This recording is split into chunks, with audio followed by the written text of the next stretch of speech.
when should you start doing your planning? Whether it is retiring or resigning, there's a lot that you need to get yourself familiar with in order to make sure that you make the most out of the decision. Now, remember, all along, I've been sharing with you that the focus behind my efforts here is not to move you in any direction, but once you establish that you are retiring, I want to help to make that retirement even better. Or once you establish that you're resigning, I want to help make that resignation even better. Now, you've probably heard of the big five in Africa, but have you heard of the big five in retirement or resignation? I'm going to be talking you through these big five. It's the 5 key elements that you need to become extremely familiar with, in order to know that you've made the most effective decision possible. Heading up the list here is tax. Now, in a separate video, I'll go through all of this in a bit more detail, but you want to make yourself a lot more familiar with tax. It plays a big role in your decision, again, whether you retire or resign, simply because it's going to affect you either way. The less money you pay in tax, the more money you're going to have for yourself. But the thing is, how much do you know about tax right now? And how confident are you that you can put yourself in a position that you're going to pay the least amount possible? What happens to your capital, when you're no longer around? And this could even apply when you retire because of your gratuity. What happens to the items that you've got in your estate?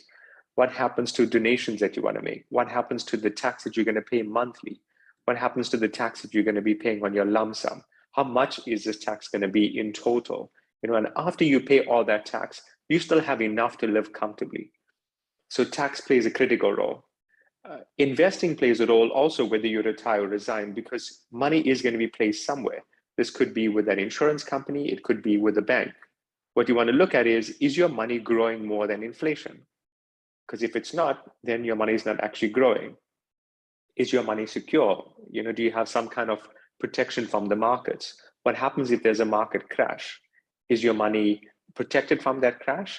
What happens when you pass on? Again, from an investing perspective, if the markets crash and at that moment you happen to pass on, what becomes available to those people that you've put as your beneficiary?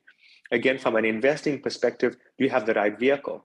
Money that gets placed into a bank, you can't allocate a beneficiary to, which means it becomes part of your estate, which means additional tax implications. So all of those things are items that you want to make yourself familiar with. Optimal income. What's the correct amount of income? So here we want to find a balance between the tax that you're going to be paying and the amount that you need to live comfortably.